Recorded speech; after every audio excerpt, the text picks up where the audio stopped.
नमस्कार, देशनतेमध्ये मी साक्षी आपलं स्वागत करते। बघूया प्रदेशच्या आजच्या टॉप 10 बातम्या। मराठी भाषा बोलण्याचा आग्रह महाराष्ट्र नवनिर्माण सेनेकडून धरला जातोय। त्यावरून मीरा रोड मध्ये काही दिवसांपूर्वीच मनसेच्या कार्यकर्त्यांनी एका अमराठी मिठाई व्यावसायिकाला चोप दिला।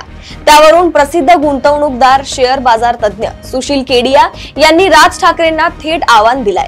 मराठी भाषा न शिकण्याची शपथ त्यांनी घेत असं जाहीर करत राज ठाकरेंना थेट आव्हान दिलाय। त्यानंतर आता मनसे सैनिकांनी केडिया यांचं मुंबईतील कार्यालय फोडलं आहे। त्रिभाषा धोरणात हिंदी सक्तीच्या विरोधातील निर्णय राज्य सरकारने मागे घेतल्यानंतर शिवसेना उद्धव बाळासाहेब ठाकरे आणि राज ठाकरे यांच्या मनसेकडून आज वरळीत विजय मेळावा आयोजित करण्यात आला। यामध्ये मराठी कलाकारही सहभागी झाले आहेत। सकाळी 9:30 वाजल्यापासूनच अभिनेत्री तेजस्विनी पंडित, अभिनेता सिद्धार्थ जाधव, भरत जाधव उपस्थित होते। ठाकरे बंधू एकत्र येण्यावरून तेजस्विनीने आनंद व्यक्त केलाय। सर्वात आधी महाराष्ट्र एकत्र आला पाहिजे, मराठी माणसं एकत्र आली पाहिजेत, असं तेजस्विनी पंडित म्हणाली आहे।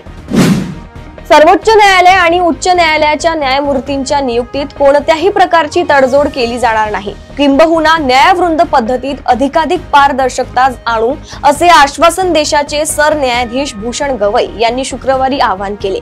न्याय व्यवस्थेत समाजातील सर्व घटकांना प्रतिनिधित्व मिळेल अशी ग्वाहीही त्यांनी यावेळी दिली। उत्तर प्रदेशातील वेगवेगळ्या ठिकाणांहून मोरपिसांची तस्करी करणाऱ्या 11 संशयितांना वन विभागाने शुक्रवारी ताब्यात घेतले आहे। त्यांच्याकडून 400हून अधिक किलो वजनाची मोरपिसे जप्त करण्यात आली आहे। नरपतगिरी चौक परिसरात ही कारवाई केली असून त्यांच्यावर वन्यजीव संरक्षण कायद्याअंतर्गत गुन्हा दाखल करण्यात आलाय। गेल्या काही वर्षातील ही सर्वात मोठी कारवाई ठरली आहे।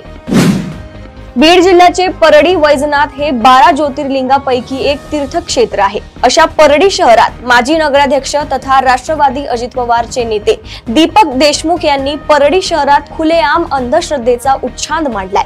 दरम्यान या घटनेचा अंधश्रद्धा निर्मूलन समिती शाखा परडीने जाहीर निषेध केला असून पोलिसांकडे तक्रार दाखल केली आणि परडी शहर पोलीस स्टेशन मध्ये त्यांच्या विरोधात गुन्हा दाखल करण्यात आला असून पोलीस अधिक तपास करत आहेत।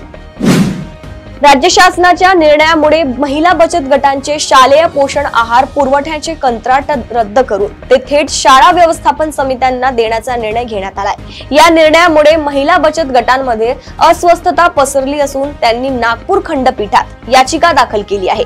न्यायालयाने शासन निर्णयास स्थगिती दिली असतानाही त्याकडे दुर्लक्ष होत असल्याचा आरोप महिला बचत गटांकडून करण्यात येत आहे। कोंढव्यातील एका उच्चभ्रू सोसायटीतील संगणक अभियंता तरुणीवर झालेल्या बलात्कार प्रकरणात मोठा ट्विस्ट निर्माण झालाय। या प्रकरणातील आरोपीला शुक्रवारी सकाळी पोलिसांनी ताब्यात घेतले। मात्र हा आरोपी कुरिअर बॉय नसून पीडित तरुणीचा मित्रच असल्याचे पोलीस तपासात स्पष्ट झाले। पीडितेने तक्रार देताना ही बाब पोलिसांपासून लपवून ठेवली होती।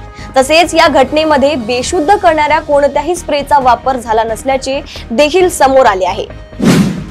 मराठी भाषेवरून राजकीय तणाव वाढलेला असताना बिहारच्या जन अधिकार पक्षाचे प्रमुख पप्पू यादव यांनी महाराष्ट्र नवनिर्माण सेनेचे राज ठाकरेंवर जोरदार टीका केली आहे।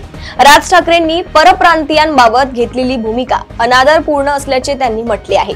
तसेच मुंबईत येऊन राज ठाकरेंना चांगलाच धडा शिकवू असाही इशारा त्यांनी दिलाय। महाराष्ट्रात पहिलीपासून हिंदी भाषा अनिवार्य करण्याच्या मुद्द्यावरून सुरू झालेल्या वादाने मराठी विरुद्ध अमराठी असे रूप घेतले।